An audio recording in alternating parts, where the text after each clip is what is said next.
of all of the systems in the body that we are dealing with, of all of the elements of our anatomy, whether it's etheric, whether it's physical, whether it's, you know, visible or invisible, I think that this right now is probably one of the most important things. And I know I probably say that about everything, but you guys, if there's anything that's really transformed my own physical state and just my own, the clarity in my body, it's the lymphatic system. And so let's talk about it.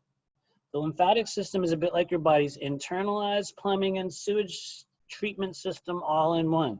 More specifically, the lymphatic system is a network of tissues and organs that help rid the body of toxins, fats, waste, and other unwanted elements. The primary function of the lymphatic system is to transport lymph, a fluid containing infection-fighting white blood cells throughout the body. When we look at the structure and the makeup of this system, we realize it's literally an aquarium. It's an actual living liquid layer lining and flowing through areas of our body. It's incredible structure. This is literally your body's true plumbing system. And the important thing to remember, even if you don't understand anything about the lymphatic system, if you're like, why are we talking about this thing? In my opinion, you guys, the lymphatic system represents one of the greatest keys to generating clarity of all kinds in the mind-body-spirit complex.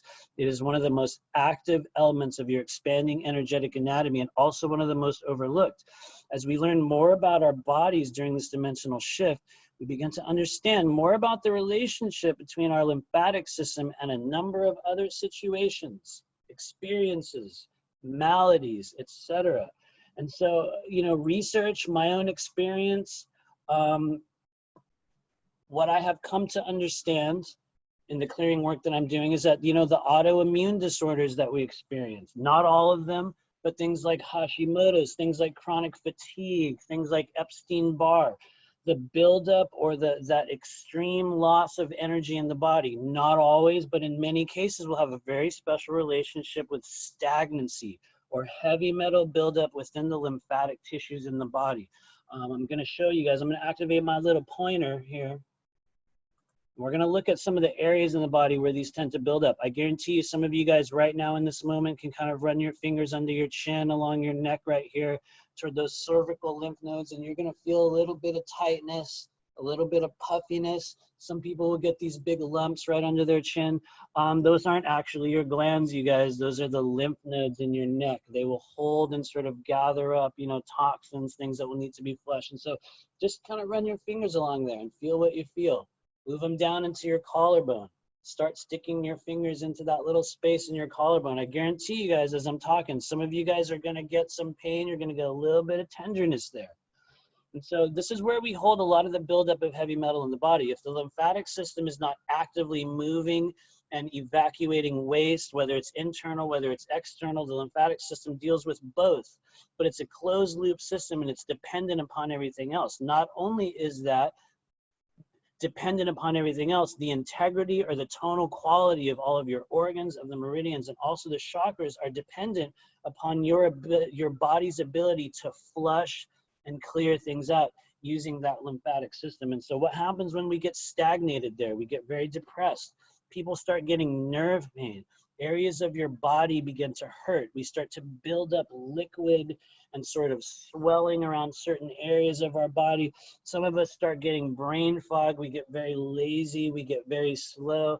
For those of us that experience extreme lymphatic toxicity, sometimes infection of the lymph nodes, sometimes just extreme inflammation, that has the ability to then create this total backup in the body, and that's what starts certain illnesses. It can really exacerbate certain types of cancers. But what we find that it does in the very beginning is it affects our mental discernment, our emotional processing, and our body's ability to maintain clarity, not just physical clarity, mental, emotional, energetic, spiritual clarity. And so why is that? Well, oddly enough, it interacts with that thing called the vagus nerve.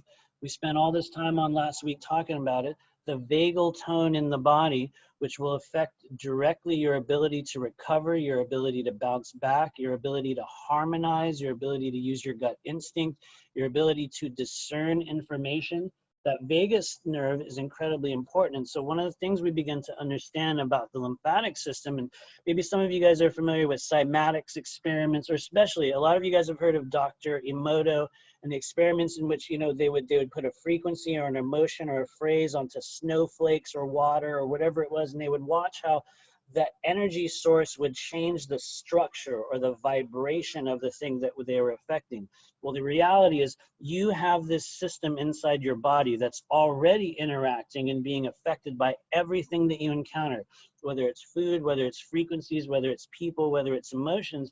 And right now, a lot of us aren't really paying attention to this liquid layer that's working in the body. We're paying a lot of attention to our organs, to other systems. We're paying attention to the meridians, to our chakras. We're all going through this consciousness shift, but along with that, there's a physical shift and a physical ascension, and the lymphatic system is going through that process. And so why is that important though for intuitive ability?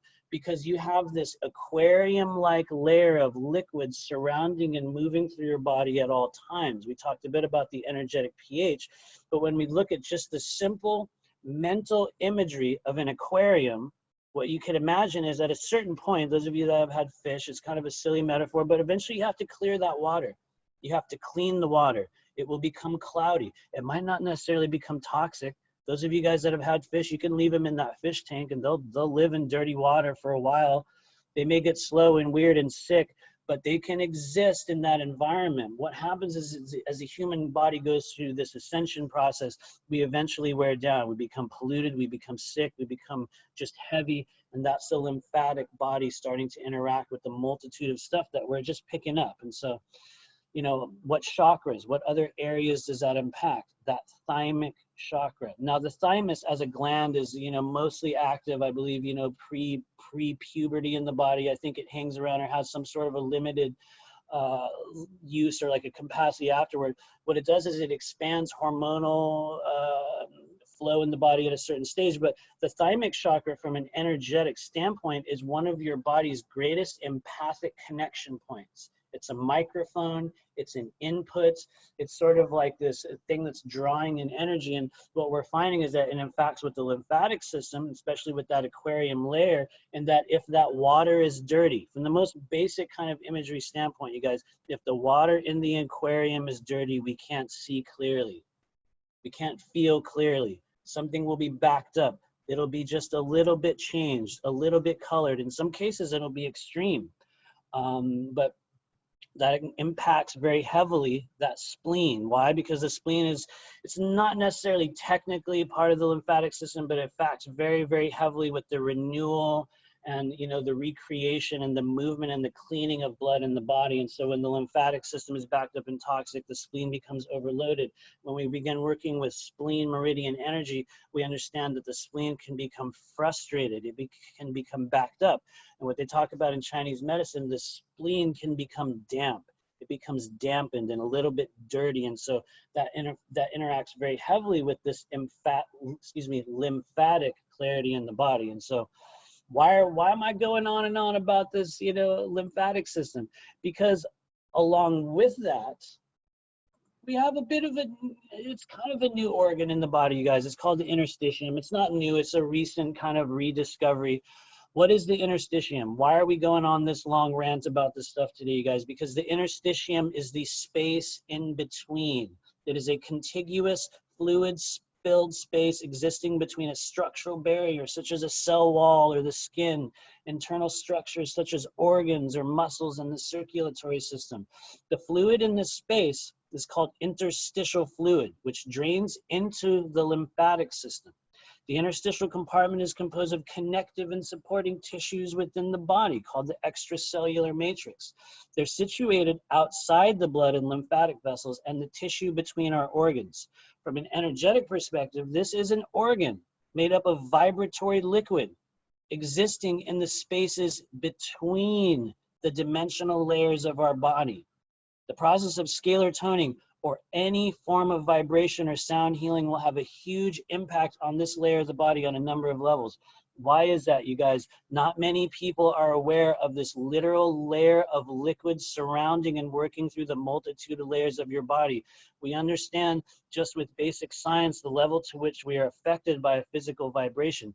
For those of you guys that are able to really harness, activate, and begin to use the vibration of scalar toning or just thought-based fourth density energy, you're going to be mobilizing, you're going to be harmonizing, you're going to be purifying, and most importantly, creating movements of this fluid in the body. In order for the lymphatic movement to gain clarity, in order for it to work, in order for your health and your energy to come back on, you have to begin moving.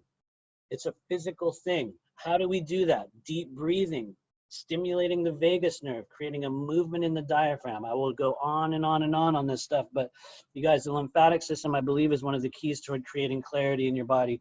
Today, in our energy clearing, we're going to go through a lymphatic mobilization. I want to tell you guys, some of you guys might get a little sick. I know no one likes to hear that. No one wants to hear that. Some of us might have a little bit of discomfort. Some of us might get a little bit emotional. Why is that? Because this lymphatic system is, for a lot of us, it's this untapped layer of water. It's just sitting there. It'll move when you move, but you can mobilize it with a vibration. And so we're going to go one step lower today, really opening that up.